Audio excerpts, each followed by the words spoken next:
یہ کہانی ہے پنجاب کے اس بادشاہ کی جو بچپن میں تخت پر بیٹھا مگر جوانی میں اپنی سلطنت، اپنا کوہ نور اور اپنا وطن کھو بیٹھا۔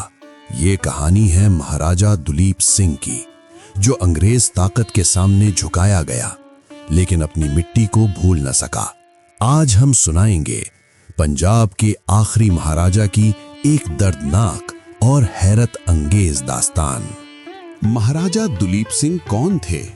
مہاراجہ دلیپ سنگھ پنجاب کے آخری سکھ مہاراجہ تھے اور مشہور کوہ نور ہیرا کبھی انہی کی ملکیت تھا جو بعد میں انگریزوں کے حوالے کیا گیا اور پھر برٹش تاج کے جواہرات میں شامل کر لیا گیا۔ اپنی زندگی کے بیشتر حصوں میں مہاراجہ دلیپ سنگھ کا ملکہ وکٹوریہ کے ساتھ تعلق نہایت پیچیدہ رہا۔ کبھی یہ رشتہ محبت اور قربت پر مبنی تھا اور کبھی کشیدگی اور تلخی کا شکار ہو جاتا۔ ایک طرف برٹش ایسٹ انڈیا کمپنی نے ان کے آبائی علاقے پر قبضہ کر لیا تھا اور دوسری طرف ملکہ وکٹوریہ ان کے کئی بچوں کی گاڈ مدر بھی تھیں۔ بچپن ہی میں ہندوستان سے جلا وطن کر دیے جانے کے بعد دلیپ سنگھ نے اپنی زندگی کا بڑا حصہ انگلینڈ اور فرانس میں گزارا۔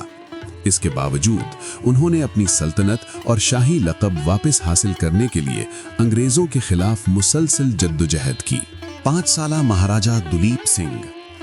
مہاراجہ دلیپ سنگھ 6 ستمبر 1838 کو لاہور موجودہ پاکستان میں پیدا ہوئے۔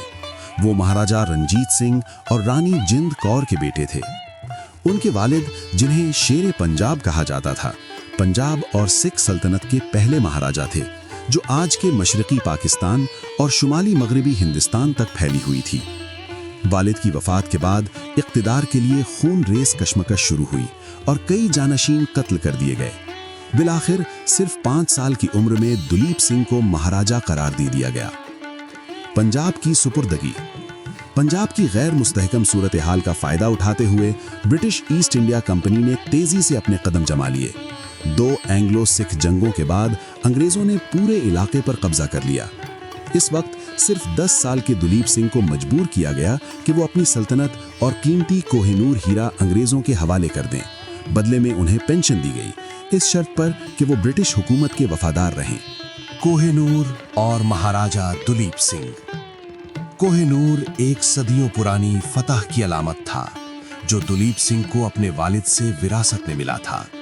اس سے پہلے یہ مغل بادشاہوں، ایرانی شاہوں اور افغان حکمرانوں کے پاس رہ چکا تھا۔ 1849 میں صرف 10 سالہ مہاراجہ سے معاہدہ لاہور پر دستخط کروائے گئے، جس کے تحت کوہ نور ملکہ وکٹوریہ کے حوالے کر دیا گیا۔ 1851 کی عظیم نمائش میں کوہ نور کو برطانوی سلطنت کی طاقت کی علامت کے طور پر پیش کیا گیا۔ بعد میں اسے یورپی ذوق کے مطابق دوبارہ تراشا گیا، جس سے اس کا وزن کم ہو گیا۔ چند سال بعد ملکہ وکٹوریہ نے دلیپ سنگھ کو بکنگھم پیلس بلا کر کوہ نور دکھایا۔ دلیپ سنگھ نے ضبط کا مظاہرہ کرتے ہوئے کہا کہ یہ ان کے لیے خوشی کی بات ہے کہ وہ یہ ہیرا اپنی ملکہ کو پیش کر رہے ہیں۔ جلا وطنی کی زندگی۔ پنجاب پر قبضے کے بعد دلیپ سنگھ کو ہندوستان کے شہر فتح گڑھ منتقل کیا گیا۔ برطانوی سرجن جان لاگن اور ان کی اہلیہ کی سرپرستی میں انہوں نے عیسائیت قبول کر لی اور بعد ازاں انگلستان چلے گئے۔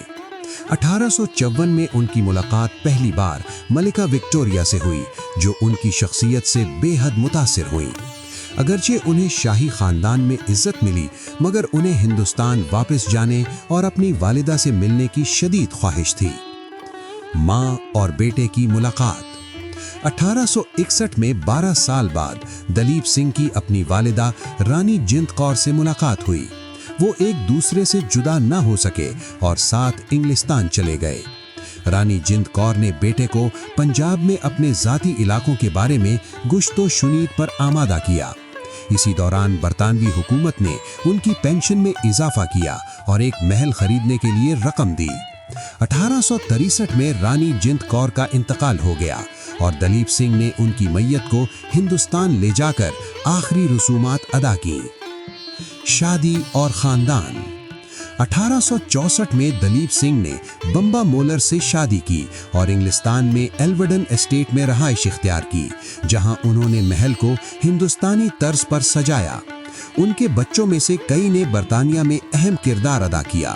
ان کی بیٹیاں صوفیہ اور کیتھرین خواتین کے حقوق کی تحریک میں نمایاں رہیں۔ ملکہ وکٹوریہ ان کے کچھ بچوں کی گاڈ مدر بھی تھیں۔